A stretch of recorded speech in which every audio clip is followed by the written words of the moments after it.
യേശുവിനാണ്.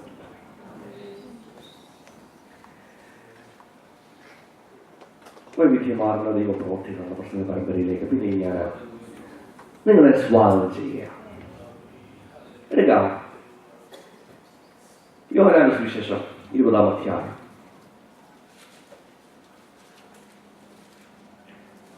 ക്ഷമിക്കണം, 21-ാം അധ്യായം.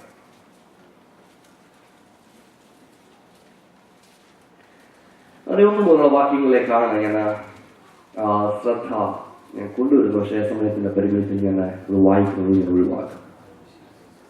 വളരെ പരിചയമുള്ളൊരു വേദഭാഗം. യേശുവിന്റെ മരണം സംഭവിച്ചു, യേശുവിന്റെ ഉയർപ്പ് സംഭവിച്ചു. യേശുവിന്റെ ഉയർപ്പിന് ശേഷം ശിഷ്യന്മാർ പലതവണ യേശുവിനെ കണ്ടു. പക്ഷെ ഈ വേദഭാഗത്തേക്ക് നാം വരുമ്പോൾ ക്രൂശീകരണം നടന്ന യെരൂശലേമിൽ നിന്നും അകലെ, വളരെ അകലെ ഗലീലയിലാണ് ഈ ശിഷ്യന്മാരെ നാം കാണുന്നത്. അവരുടെ മാതൃരാജ്യത്തേക്ക് അല്ലെങ്കിൽ മാതൃദേശത്തേക്ക്, അവരുടെ ഹോം ടൗണിലേക്ക് അവർ കടന്നു ചെല്ലുകയാണ്. അവിടെ വീട്ടിലിങ്ങനെ നമ്മൾ ഓർമ്മിച്ചപ്പോൾ പത്രോസ് പറഞ്ഞു, ഞാനൊന്ന് മീൻ പിടിക്കാൻ പോകും, നിങ്ങൾ അന്ന് വരുന്നു. വെറുതെ ഇരിക്കുകയല്ലേ. കൂട്ടുകാരെല്ലാം കൂടി തോമസും നഥനയിലും യാക്കോബും യോഹന്നാനും എല്ലാവരും കൂടെ മീൻ പിടിക്കാൻ വേണ്ടി പുറത്താണ്. രാത്രി മുഴുവൻ അവർ അധ്വാനിച്ചു. രാത്രി മുഴുവൻ അവർ കാടുവെക്കാൻ ചെയ്തു. ഞാൻ ചിന്തിക്കുകയാണ്, അവർ ചിന്തിച്ചാണ്, ദൈവമേ 3.5 വർഷം കൊണ്ട് മീൻ പിടിക്കുന്ന പോലും ഞങ്ങൾ മറന്നുപോയോ എന്നവർ ചിന്തിച്ചു കാണും. വർഷങ്ങൾ ചെയ്തു വന്ന ആ ശീലം അവർക്ക് പരാജയമായിട്ട് തോന്നുകയാണ്. അങ്ങനെ ഇരിക്കുമ്പോൾ ദൂരത്തുനിന്ന് ഒരു ശബ്ദം കേൾക്കുന്നു. അവർ പടക് കരയിലേക്ക് അടുപ്പിച്ചു വരുമ്പോൾ അവർ ഒരു സ്വരം കേൾക്കുകയാണ്, വെള്ളം കിട്ടിയോ? മീൻ വല്ലതും ഉണ്ടോ? അവർ പറഞ്ഞു, ഒന്നും കിട്ടിയില്ല. രാത്രി മുഴുവൻ അധ്വാനിച്ചു, ഒന്നും കിട്ടിയില്ല. ഉടനെ ആ സ്വരം തിരിച്ചിങ്ങനെ പറയുകയാണ്, എന്തോ പറയുന്നത്, വലതുവശത്തേക്ക് ഒന്ന് വല വീശു. അവര് വല വീശുന്നു. വലിയ ഒരു മത്സ്യം ഒരു കൂട്ടം അവർ നേടുക. ഞാൻ ഈ സംഭവത്തെ ഇങ്ങനെ പഠിച്ചപ്പോൾ ഇങ്ങനെ മനസ്സിലൂടെ വന്ന ചില ചിന്തകളെ ഒന്ന് ചുരുങ്ങിയ വാക്കിൽ ഒന്ന് പറയാൻ ഞാൻ ആഗ്രഹിക്കുന്നു. ഈ മനുഷ്യർ, ഈ ശിഷ്യന്മാരെ ഒന്ന് നോക്കിക്കേ. ജീവിതം മുഴുവനും അവർ അധ്വാനിച്ച് പ്രാവീണ്യം നേടിയ ഫീൽഡ്. പക്ഷേ അന്നൊരു രാത്രി മുഴുവനും അധ്വാനിച്ചിട്ട് ഒന്നും കിട്ടുന്നില്ല. പലപ്പോഴും നമ്മുടെയൊക്കെ ജീവിതത്തിലും നമ്മുടെ കഴിവ് കൊണ്ട് പലതും നേടിയെടുക്കാമെന്ന് നമ്മൾ ചിന്തിക്കുന്നവരാണ്. നമ്മുടെ ആ എബിലിറ്റി കൊണ്ട്, നമ്മുടെ ലാംഗ്വേജ് കൊണ്ട്, നമ്മുടെ ആ ജ്ഞാനം കൊണ്ട്, നമ്മുടെ ആ ഡിഗ്രി കൊണ്ട്, അല്ലെങ്കിൽ നമുക്ക് അല്പമുള്ള കുശാഗ്ര ബുദ്ധി കൊണ്ട് പലതും നേടിയെടുക്കാമെന്ന് പലതും നാം ചിന്തിക്കുന്നവരാണ്. പക്ഷെ ഒരു കാര്യം മനസ്സിലാക്കണം, നമ്മൾ എത്ര വർക്ക് ചെയ്താലും ദൈവം നമ്മോട് കൂടെ ഇല്ലെങ്കിൽ എല്ലാ വർക്കും ഫ്ലോപ്പ് ആകും. ദൈവം നമ്മോട് കൂടെ ഇല്ലെങ്കിൽ എല്ലാം ഇടിഞ്ഞിടിഞ്ഞിടിഞ്ഞ് താഴെ പോകും. യേശു അവരോട് പറയുക, കുഞ്ഞുങ്ങളെ ബലമുണ്ടോ? അവിടെ ഒരു അയ്യോപ്പണമായിട്ടായിരുന്നു ആ ചോദ്യം. എല്ലാം തകർന്ന ഒരു കാര്യം ഓർക്കണം, God is still concerned about you. ദൈവം എന്നെയും നിങ്ങളെയും കുറിച്ച് കൺസേൺഡ് കേട്ടോ. നമ്മൾ ചിന്തിക്കും എല്ലാം തകർന്നു, ലോകത്തിൽ ആരും എന്നെ കുറിച്ചോ നിങ്ങളെ കുറിച്ച് ചിന്തിക്കുന്നില്ല എന്ന് തോന്നിയേക്കാം. പക്ഷേ God is still concerned about you. പക്ഷെ ഒറ്റ കാര്യമുണ്ട്, ഞാൻ നിങ്ങൾ അവന്റെ ശബ്ദം കേട്ട് അനുസരിക്കാൻ തയ്യാറാണ്. പലപ്പോഴും സംഭവിക്കുന്നത് അവിടെ ദൈവം നമ്മളെ കുറിച്ച് കൺസേൺഡ് ആണെന്നൊക്കെ നമ്മൾ ചിന്തിക്കും. ദൈവം നമ്മളോട് പറയുന്നത് വരുമ്പോ നമ്മുടെ ലോജിക്സ് ഒക്കെയാണ് നമ്മൾ മിക്കവാറും ഉപയോഗിക്കുന്നത്. കാലം ഒന്നാമത്തെ ദൂതിത, ദൈവത്തിന് നമ്മോട് വലിയൊരു കൺസേണാണ്. പക്ഷെ ഞാനും നിങ്ങളും അവന്റെ ശബ്ദം കേട്ട് ചുവട് വയ്ക്കാൻ അനുസരിക്കുവാൻ തയ്യാറാകണം. ഒരു കംപ്ലീറ്റ് ഒബീഡിയൻസ് നാം ചെയ്യണം, എടുക്കണം. എങ്കിൽ നോക്കണം, അവിടെ വലിയൊരു മത്സ്യത്തിന്റെ ഒരു കൂട്ടത്തെ അവർക്ക് കിട്ടുകയാണ്. കിട്ടിയപ്പോ യോഹന്നാൻ തിരിച്ചറിയണം അത് യേശുവാണ്.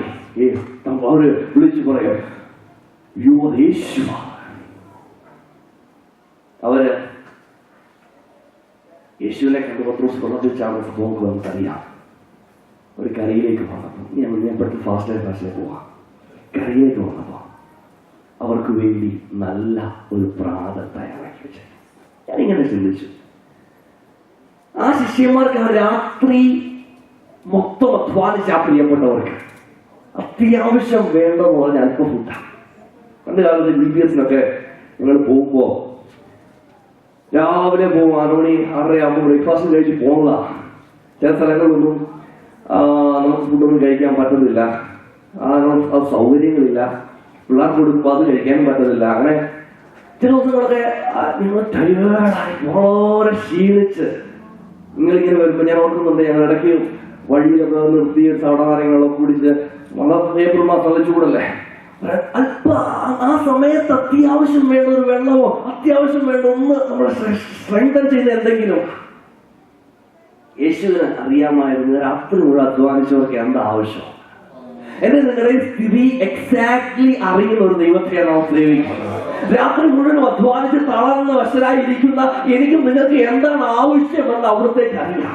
ജീവിതത്തിന്റെ ആ സായം വേളയിൽ കഠിനതയിലൂടെ കടന്നുപോയ എനിക്കും നിങ്ങൾക്ക് എന്താണ് ആവശ്യമെന്ന് അവിടത്തേക്ക് അറിയാം. അത് തന്നെ നമ്മുടെ പ്രതീക്ഷയ്ക്ക് അതീതമായി അവർ ചിന്തിച്ച് കാണും, വീട്ടിൽ പോകലോ കഴിക്കാവുന്ന ഇല്ല, ആ കടൽക്കരയിൽ വെച്ചത് ദൈവം അവർക്ക് വേണ്ടി ഒരുക്കി കൊടുക്കുക.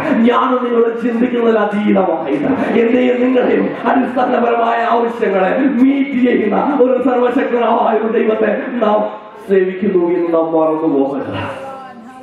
രാത്രിയുടെ വേളകളുണ്ട്, അധ്വാനത്തിന്റെ വേളകളുണ്ട്, ക്ഷീണിച്ച അനുഭവങ്ങളുണ്ട്, നിരാശയുടെ വാക്കുകൾ കേട്ട് തളർന്ന അവസ്ഥകളുണ്ട്. പക്ഷെ എനിക്ക് വേണ്ടി നിങ്ങൾക്ക് വേണ്ടി ഒരു പ്രഭാതം അടുത്തു വരുന്നുവെന്ന് ഓർക്കുക. എല്ലാറ്റിനും ഒരു അറുതി വരും. അപ്പുറത്തേക്ക് ദൈവം നമ്മളെ കൊണ്ടുപോകും. ഒരു പുതിയ തലത്തിലേക്ക് ദൈവം നമ്മളെ ഉയർത്തുമെന്ന് നാം മറന്നു പോകാതിരുന്നു. It's a story of divine love and divine compassion. ഞാൻ ആദ്യം പറഞ്ഞ സംഭവങ്ങള് ദൈവിക മിറക്കിളും ദൈവിക പ്രൊവിഷന്റെ സ്റ്റോറി. നീ അല്പം കൂടെ വിശദമായിട്ട് നോക്കിയാൽ it was a story of divine love and divine commission. ഈ ഭാഷ നമ്മൾ ഒരുപാട് കേൾക്കാറുള്ളതാണ്. ഈ അഗാപ്പെ ലവും ഫിലിയോ ലവും ഒത്തിരി കേട്ടിട്ടുണ്ടായിരിക്കും. ഞാൻ സ്കൂളിൽ പഠിക്കാൻ പോയപ്പോൾ എൻ്റെ Greek teacher doctor Graham Simpson ഒരു ഓസ്ട്രേലിയക്കാരനായിരുന്നു. ഗ്രീക്ക് പുസ്തകമൊക്കെ ഗ്രാമർ പുസ്തകമൊക്കെ സ്കൂളിൽ സ്കൂളൊക്കെ പഠിപ്പിക്കുന്ന പുസ്തകം എഴുതിയ മനുഷ്യനാണ്. ഞാൻ പറഞ്ഞു, നിങ്ങൾ അങ്ങനെ ഇൻപെട്ട് ചെയ്യരുത്. നമുക്കറിയാമല്ലോ, അഗാപ്പയല്ല ഒരെണ്ണത്തെ യേശു അഗാപ്പെ എന്ന് പറയും, മറ്റൊരു ഫിലയോ എന്ന് പറയുന്നു. വാസ്തവത്തിൽ ഞാൻ പറഞ്ഞ ആ ലോജിക്സ് വളരെ കൃത്യമായിരുന്നു. ഞാൻ പറയുന്നതാണ്, യോഹന്നാൻ നിങ്ങൾ ഇടപെടാതെ യൂസ് ചെയ്യുന്ന ഒരു വാക്കാണ്. നിങ്ങൾ എന്നെ സ്നേഹിക്കണമെന്ന് പറയുന്നത് വിലയാണ് യൂസ് ചെയ്തിരിക്കുന്നത്. നിങ്ങൾ എന്നെ സ്നേഹിക്കണമെന്ന് പറഞ്ഞാൽ മറ്റൊരു പറഞ്ഞ അഗാപ്പ യൂസ് ചെയ്യുന്നത്. അതിനൊക്കെ വലിയ വ്യത്യാസം, ഇന്റർചേഞ്ചബിൾ യൂസ് ചെയ്യുന്ന ഒരു വാക്കാണ്. മാത്രമല്ല അരാമ്യ ഭാഷയിലാണ് യേശു സംസാരിച്ചത്, ഗ്രീക്കിലാണ് സംസാരിച്ചത്. സോ അടുത്ത പ്രാവശ്യം കേൾക്കുമ്പോൾ ഓർക്കുക, പറയുന്നതുകൊണ്ടായിരിക്കാം സംസാരിക്കട്ടെ, അത് വിട. പക്ഷെ ഇവിടെ എന്നെ ചിന്തിപ്പിച്ചത് divine love and divine compassion എന്താ അവിടെ യഥാർത്ഥത്തിൽ സംഭവിക്കുന്നതാണ് എന്നെ ഇന്ന് കാലം ചിന്തിപ്പിക്കുന്നത്. എന്താ അവിടെ യഥാർത്ഥത്തിൽ സംഭവിച്ചത്? അവർ വലിയൊരു മീൻപിടുത്തം നടത്തി. യോഹന്നാൻ പെട്ടെന്ന് തിരിച്ചറിയണം യേശുവാണ്. എന്താ അവർ അങ്ങനെ തിരിച്ചറിയാൻ കാരണം എന്നറിയാമോ? പെട്ടെന്ന് തന്നെ മെമ്മറി പഴയതിലേക്ക് പോയി. കുറെ വർഷങ്ങൾക്ക് മുമ്പ്, 3.5 വർഷം മുമ്പ് ഇതുപോലൊരു രാത്രി വളരെ ക്ഷീണിച്ച് പത്രോസ് വല നന്നാക്കിക്കൊണ്ടിരിക്കുമ്പോ ഇതാ യേശു വന്ന് അവനോട് പറയാം, പടം കൊണ്ട് മാറ്റിക്കേ. യേശുവിനോട് വേദിയൊരുക്കിയ പത്രോസ് അവന്റെ ജീവിതത്തിൽ ദൈവം അന്നൊരു വലിയ മിറക്കിൾ ചെയ്തു. യോഹന്നാൻ തന്റെ സഹോദരൻ അടുത്ത പടയിൽ അവരും വന്ന് ഹെൽപ്പ് ചെയ്തു. അന്ന് പകല് അവരൊരു തീരുമാനം എടുത്തായിരുന്നു. എന്താ തീരുമാനം? ഞങ്ങൾ ഇന്നോട് യേശുവിനെ അനുഗമിക്കും. God was reminding them of that decision. എന്റെയും നിങ്ങളുടെ ജീവിതത്തിലെ കഷ്ടങ്ങളിലൂടെ ദൈവം കടത്തി വിടുമ്പോൾ, എന്റെയും നിങ്ങളുടെ ജീവിതത്തിലെ രാത്രിയുടെ വേറെ കഠിനതയിലൂടെ കടത്തി വിടുമ്പോൾ, He is reminding you friend of something that happened in the past. ചില നാളുകൾക്ക് മുമ്പ് സംഭവിച്ച ചിലതിലേക്ക് അവർ വിരൽ ചൂണ്ടുകയാണ്. അല്പം കൂടെ വ്യക്തമായിട്ട് പറയാം. വേറൊരു സംഭവം കൂടെ ഉണ്ട്. യേശുവിനോട് ചോദിക്കാം, ഇങ്ങനെ ഇവരധികമായി സ്നേഹിക്കുന്നോ? എന്താ യേശു അങ്ങനെ ചോദിക്കുന്നറിയാം? കുറെ കാലം മുമ്പ് ഈ പത്രോസ് വിളിച്ച് യേശുവിനോട് പറഞ്ഞു, യേശുവേ, ആരെല്ലാം നിന്നെ ത്യജിച്ചാൽ ഞാൻ ത്യജിക്കത്തില്ല. മനസ്സിലായോ? ഈ ചുട വ്യക്തമായിട്ട് പറയാം. നമ്മളൊക്കെ പലപ്പോഴും പറയാറുണ്ട്, അപ്പൊ ഞാൻ എന്റെ ദൈവത്തിന് വേണ്ടി ഉപവസിക്കുന്നു, പ്രാർത്ഥിക്കുന്നു, ചെയ്യുന്നു, ഇത് ചെയ്യുന്നു, എല്ലാം സ്പിരിച്വൽ ആരുമില്ല. നമ്മൾ പലപ്പോഴും പറഞ്ഞിട്ടില്ലേ? മനസ്സിലെല്ലാം പറഞ്ഞിട്ടില്ല, ആരോടും പറഞ്ഞിട്ടില്ല. നമ്മൾ പറഞ്ഞത് ഞാൻ പ്രാർത്ഥിക്കുന്നു, ആരും പ്രാർത്ഥിക്കാം, അല്ല ഞാൻ ഉപവസിക്കുന്നു, ആരും ഉപവസിക്കും. ചിന്തിച്ചിട്ടുണ്ടാവും. പക്ഷെ ഇന്ന് പകൽക്കാലം ആ ചോദ്യം നിങ്ങളിലേക്ക് ഞാൻ കൊണ്ടുവരിക. യേശു നിങ്ങളോട് ചോദിക്കുക, ഇവരിൽ അധികമായി നീ എന്നെ സ്നേഹിക്കുന്നു? അല്ലെങ്കിൽ ഇച്ചിരി വ്യക്തമായിട്ട് പറയാം, ഒരു കാലത്ത് നീ പറഞ്ഞു നിന്റെ കൂടെ ആരാധിക്കുന്നവരെക്കാളും നീ ആത്മീയനാണ്. ഒരു കാലത്ത് നീ പറഞ്ഞു നിന്നോടൊപ്പം ആരാധിക്കുന്നവരെക്കാളും നീ ഭക്തനാണെന്ന്. അവര് അത് ചെയ്യുന്നു, അവർ ഇങ്ങനെ പറയുന്നു, അവർ അങ്ങനെ ചെയ്യുന്നു എന്നൊക്കെ കുറ്റം പറഞ്ഞ് നടന്ന നീ ഇന്ന് പകൽക്കാലം നീ എവിടെയായിരിക്കുന്നു? നീ അവരിൽ അധികമായിട്ട് ആത്മീയനാണോ? നീ പറഞ്ഞ, നീ ചൂണ്ടിക്കാണിച്ച, നീ പോയിന്റ് ചെയ്ത ആ വ്യക്തികളെക്കാളും നീ ഈ ആത്മീയനാണോ? നിന്റെ കുടുംബം അതേ തരത്തിൽ തന്നെ ആയിരിക്കുന്നു എന്ന് പകൽക്കാലം ഒന്ന് ചിന്തിച്ചാൽ. മറ്റൊരു കാര്യമുണ്ട്. യേശു അവിടെ നിന്നപ്പോ അവർക്ക് പ്രാണൻ നൽകുന്നു. അമ്മയുടെ ഭാഗത്തില് ചാർക്കോൾ എന്ന വാക്ക് ഉപയോഗിച്ചിട്ടുണ്ട്. കനൽ ചുട്ട സാധനമാണ് കൊടുത്തത്. ഈ കനലിന്റെ മണം അടിച്ചപ്പോഴല്ലോ പത്രോസിന് ചില ഓർമ്മകളൊക്കെ വന്നു കാണും. എന്താ ഓർമ്മയെന്നറിയാമോ? പണ്ട് കുറച്ചു പേര് തീ കനൽ, അതേ വേദഭാഗം ഈ ബൈബിൾ രണ്ടിടത്തെ ആ ഗ്രീക്ക് വാക്ക് ആ കനൽ ഉപയോഗിച്ചിട്ടുള്ളൂ. രണ്ടാമത്തെ ആദ്യം പറയുന്നത് ആ യേശുവിനെ ക്രൂശിക്കാൻ വേണ്ടി കൊണ്ടുപോയി തീ കനലുള്ള സ്ഥലത്ത് അവിടെ ആ കനലിനെ കുറിച്ച് ആദ്യം പറയുന്നത്. രണ്ടാമത് ഇവിടെ ഞാൻ പറഞ്ഞു വരുന്നത് ഇത്രയേ ഉള്ളൂ.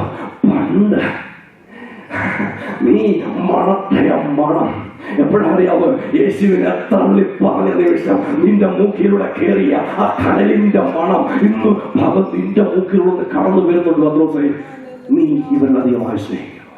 നിന്റെ സഹോദരന്മാരിലധികമായിട്ട്, നീ കൊള്ളത്തിലെന്ന് വിധി എഴുതിയ സഹോദരന്മാരിലധികമായിട്ട് നീ സ്നേഹിക്കുന്നു. ഈ കനലിന്റെ മണം, ഈ കരിഞ്ഞ മണം നിന്നെ വല്ലോ തട്ടി വളർത്തുന്നുണ്ടോ? ഈ കരിഞ്ഞ മണം നിന്റെ ജീവിതത്തിൽ സംഭവിച്ചിട്ടുണ്ടോ? ഇന്ന് മകൾ സഹോദര സഹോദരി, ദൈവത്തിന്റെ വചനം വ്യക്തമായിട്ട് വിളിച്ചു ചോദിക്കുക, നീ ഈ ഇവരിൽ അധികമായിട്ട് എന്നെ സ്നേഹിക്കുന്നുവോ? നിന്റെ സഹോദരന്മാർ അധികമായിട്ട് സ്നേഹിക്കുന്നു? ഒരു കരിഞ്ഞ മണം, ഒരു സ്പെല്ലിംഗ് മിസ്റ്റേക്ക്, ഒരു ഓഫ് ബീറ്റ് നിന്റെ ജീവിതത്തിൽ സംഭവിച്ചിട്ടുണ്ടോ? ഇന്ന് പകൽക്കാലം യേശു നിന്നോട് ചോദിക്കുന്നു, നീ ഇവരിൽ അധികമായിട്ട് എന്നെ സ്നേഹിക്കുന്നുവോ? നീ പണ്ട് കുറ്റം പറഞ്ഞവരിൽ അധികമായിട്ട്, നീ നിന്നേക്കാൾ മറ്റുള്ളവരെക്കാൾ ആത്മീയനെന്ന് പ്രസന്റ് ചെയ്ത അവരുടെ മുമ്പാകെ നീ അവരിൽ അധികമായി ഇപ്പോൾ എന്നെ സ്നേഹിക്കുന്നു. Something serious. അവരിലധികമായി ഇവരിലധികമായി സ്നേഹിക്കുന്നു. പിന്നീട് യേശു ചോദിക്കുക,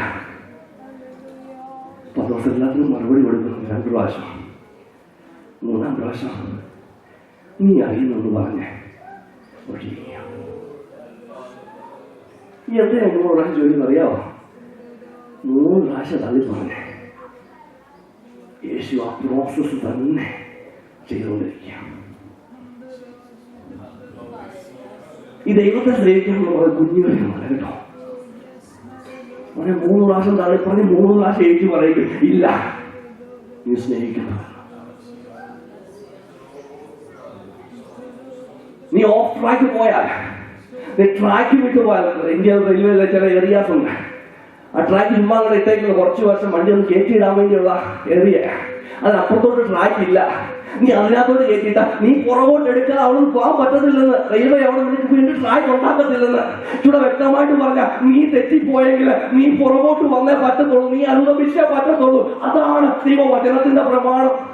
കൊരിന്ത്യർ സഭയിൽ ഒരുവരെ കുറിച്ച് വളരെ റൂഡായിട്ട് അപ്പോസ്തലനായ പൗലോസ് പറയുന്നുണ്ട്, അവനെ എടുത്ത് കളയാൻ പറയുന്നത്.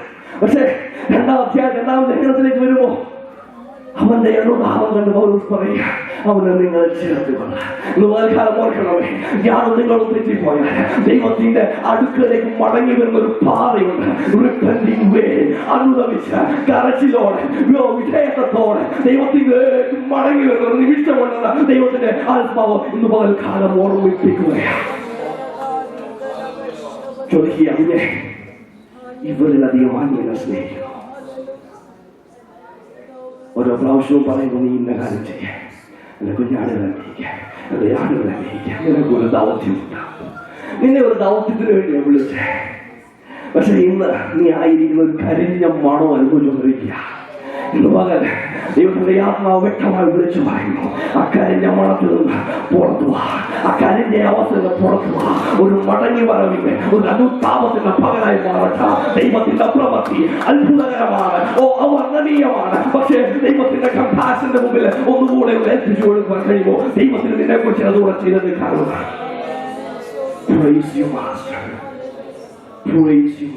നിനക്കൊരു ദൗത്യം ചെയ്തത് കാണുക. എന്റെ വാക്കുകൾ അവസാനിപ്പിക്കുമ്പോൾ ഞാൻ ആ ചോദ്യം ഒരിക്കൽ കൂടെ ചോദിക്കാം, ഇവരിൽ അധികമാണ്. നീ ആളുടെ മുമ്പ് വലിയവനായോ? അവരിൽ അധികമായി. നീ ആരെക്കാളും നല്ലവനാണെന്ന് ചിന്തിച്ചോ? അവരിൽ അധികമായി നീ എന്നെ സ്നേഹിക്കണം. ദൈവത്തോടുള്ള സ്നേഹം എത്ര ആഴം വരുന്നതാണ്. ഫ്രഞ്ച് പടയാളികൾ നെപ്പോളിയന്റെ കീഴിലായിരിക്കുമ്പോൾ ഒരാൾക്കൊരു വെടിയേറ്റു. ആശുപത്രി ചെല്ലുമ്പോൾ ഡോക്ടർ ആ വെടിയുണ്ട് ആ നെഞ്ചിനകത്ത് എടുക്കുമ്പോൾ ഇങ്ങനെ കുഴിച്ച് എടുക്കുമ്പോൾ മനുഷ്യൻ ഇങ്ങനെ പറയാം, അധികം ഡീപ്പായിട്ട് പോകരുത്, യു മീറ്റ് ദി എംപറർ. പറയരുത്, എന്റെ ഉള്ളിനകത്ത് എന്റെ എംപററിനോടുള്ള സ്നേഹമാണ്. എന്റെ ഉള്ളിനകത്ത് എന്റെ രാജാവിനെ വാഴിച്ചു വെച്ചേക്കുക, അവനെ നീ തുടരുത്. അത് പിന്നെ ഞാൻ പറയാം, എന്റെ നിങ്ങളുടെ ഉള്ളിനകത്ത് യേശു ഉണ്ടെങ്കിൽ, ആ യേശുവിന്റെ സ്നേഹം നിറഞ്ഞിറങ്ങിയെങ്കിൽ, ആ യേശുവിനാൽ നിങ്ങൾ പിടിക്കപ്പെട്ടവരാണെങ്കിൽ, ഞാൻ നിങ്ങളും പറയും, സ്നേഹിക്കും നിന്നെ ഞാൻ, നിന്നെ മാത്രം എന്നേക്കും. ഒരു നിമിഷം എല്ലാവരും എല്ലാ കണ്ണുകളും അടച്ചാക്കുക, എല്ലാ ഹൃദയങ്ങളും താഴ്ത്തിയാക്കുക. ദൈവത്തിന്റെ ആ അഭിനയം ചോദിക്കുന്നു, ഇവരിൽ അധികമായി നീ എന്നെ സ്നേഹിക്കുന്നു. അതിലധികമായിട്ട് പണ്ട് നീ കുറ്റം പറഞ്ഞവർ അധികമായിട്ട്, പണ്ട് നീ ചിന്തിച്ച് ആത്മീയരല്ലെന്ന് പറഞ്ഞവർ അധികമായിട്ട്, ഇന്നും നിന്റെ നിലവാരം എവിടാ? നീ ആയിരിക്കുന്ന മണ്ഡലം എവിടാ? ഏത് തലത്തിലേക്ക് പോയി? പണ്ട് നീ പറഞ്ഞു അത് തെറ്റാണ്, ഇത് തെറ്റാണ്, ഇങ്ങനെയാണ്, അങ്ങനെയാണ്. പക്ഷെ ഇന്ന് അത് നിനക്ക് തെറ്റാണോ? അങ്ങനെ തന്നെ ആണോ? നീ മാറിയോ? നിന്റെ സ്റ്റാൻഡേർഡ് ചേഞ്ച് ആക്കിയോ? നിന്റെ കാര്യം വന്നപ്പോ നീ വ്യതിയാനപ്പെട്ടോ? ഇത് മുതൽ കഥയോടുമ്പോ ചോദിക്കുന്നു, ഇവരിലധികമായി നീ എന്നെ സ്നേഹിക്കുന്നു.